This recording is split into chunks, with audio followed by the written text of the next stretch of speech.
Hi, my name is Andrew Sears. I'm the president of City Vision University, and we work with hundreds of organizations that are involved in Christian addiction recovery that are serving tens of thousands of people, and we train their staff and work with a lot of their program graduates. And one of the most significant things that we've seen, the vast majority of people in these programs have had significant trauma, and it plays a significant role in the addiction cycle. So, the addiction cycle, you kind of have these different steps here, but what's important to recognize is the role that trauma plays. So trauma is really going to be influencing this kind of guilt and shame, because often that trauma is going to cause core beliefs and self-image and other issues. And then there's going to be an emotional trigger, that's going to trigger the trauma, and then that creates this emotional dysregulation. And then, people learn to cope with their trauma by self-medicating, essentially. So, and then that creates the craving, and then you kind of go through the whole cycle.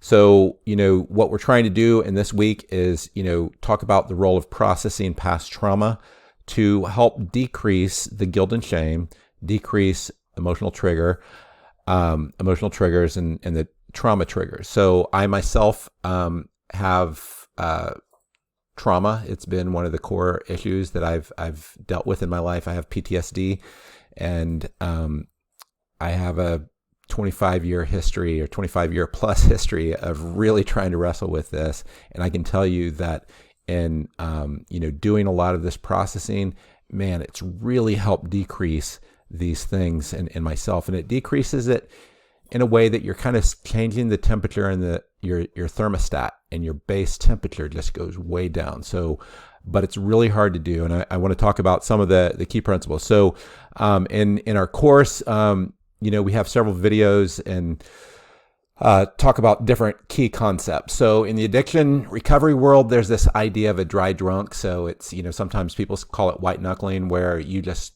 are you're sober in your own willpower, but you haven't really dealt with a lot of the stuff in the past. We've had students that they come in and they're just really angry, and they rage at our faculty or they rage at our students because something gets triggered and they haven't dealt with their stuff. But we've seen them over 6-7 years.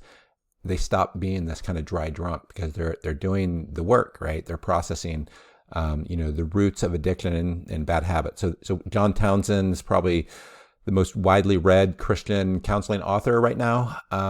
And he, we have a video on him processing the roots of addiction and bad habits. There's a huge relationship between trauma, what's called adverse childhood experiences, and addiction. You can take the adverse childhood experiences quiz to see how deep some of these roots might be for you, right? And then, in this course, we have a worksheet this week, and, understanding your responses to stress and trauma triggers and developing healthy coping mechanisms. Now, before I get into some of the other details, I also want to just explain some fundamentals. So in the counseling space and the DSM-5, you have, the DSM-5 right now only has PTSD, but I would say almost all counselors, and I think the DSM-6 is going to have complex PTSD, and most counselors are making this distinguishing, and the international counterpart to the DSM right now has complex PTSD. But the difference between PTSD and complex PTSD is that just basic or simple PTSD is caused by single or short-term traumatic event, such as car crash, sexual assault, natural disaster, or war. So if you go through a traumatic car crash or some sort of, say you're mugged or something like that, and I mean, sexual assault could go, really deep, right? But that is something where, it's a single event, and that doesn't make it less. It just makes it, how you approach the treatment might be different. So as an example, there's something called EMDR. EMDR has been proven very, very effective on single, event PTSD. It's not as effective on complex PTSD.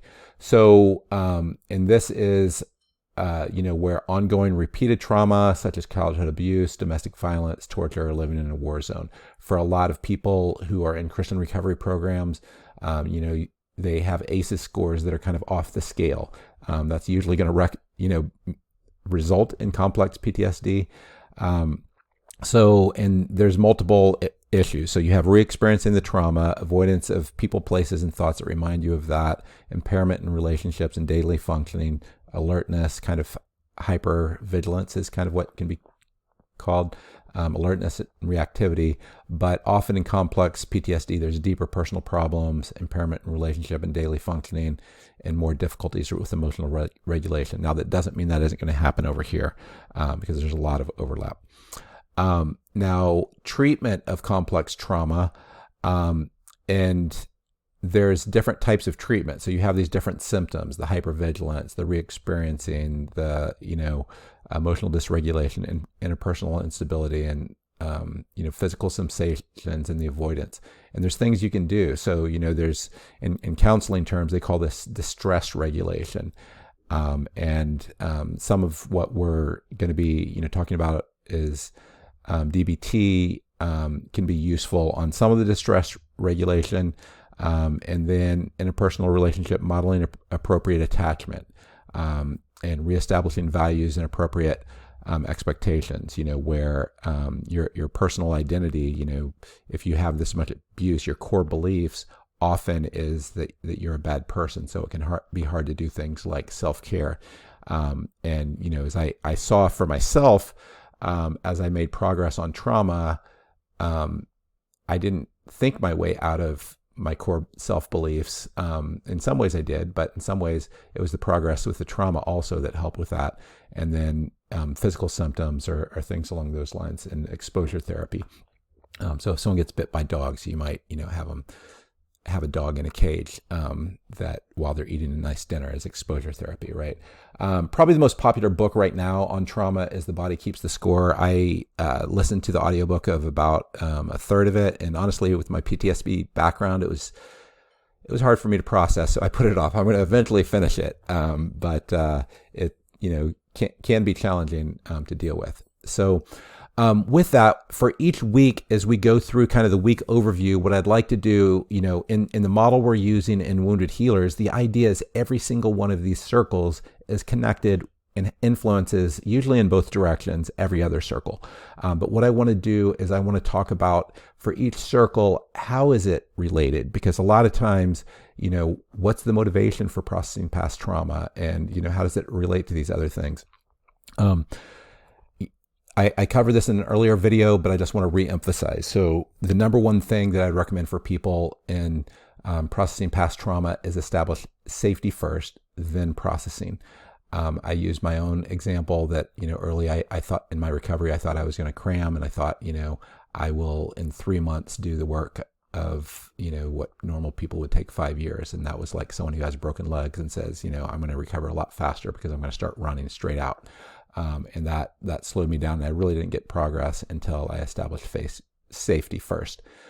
Safety in my personal relationships, in my work environment, and my home environment. So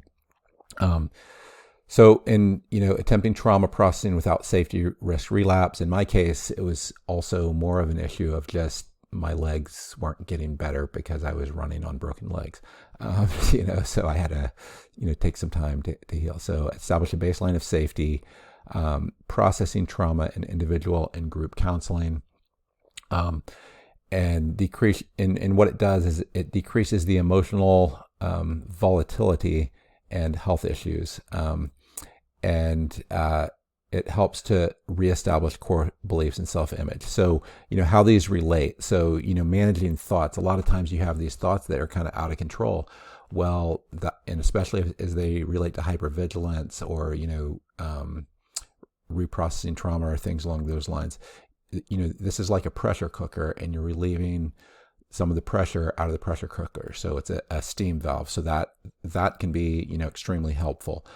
As you process trauma it can also make it easier so that the emotional volatility goes away. And I've seen this with myself. It can make it so that you're able to have healthier relationships and have, better support network, because one of the biggest challenges of people with PTSD is they feel like they're unsafe for others because they know that they're going to, go off the rails eventually.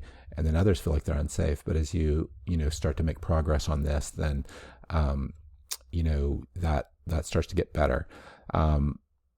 Trauma often will impact physical health as you have really high cortisol, really high stress. That is going to affect things. So, and then boundaries and self-care. This is honestly probably one of the biggest keys for me. And this is where I got stuck. I had this negative core belief that it wasn't okay to take care of myself. And it was reinforced by, kind of false Christian beliefs that any form of self-care is selfishness. And I had to kind of disentangle that. And once I started to do self-care, what it did is I learned that the way to avoid a pressure cooker exploding, if you ever watch those videos on YouTube, they're pretty horrific. That's kind of what happens whenever you have a, trauma that gets triggered. And the best way to do that is to take care of myself every day. So I established routines of prayer and in worship, and I go out and, just sit in nature every single day.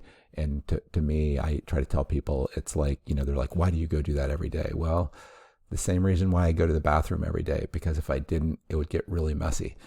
Sorry if that's crass, but honestly, that's how it is in my life. And you start to recognize that this is one of the keys, because what it does is it turns down the overall temperature in your life, and it turns down, biochemically, it turns down your cortisol. So this hypervigilance actually, goes down.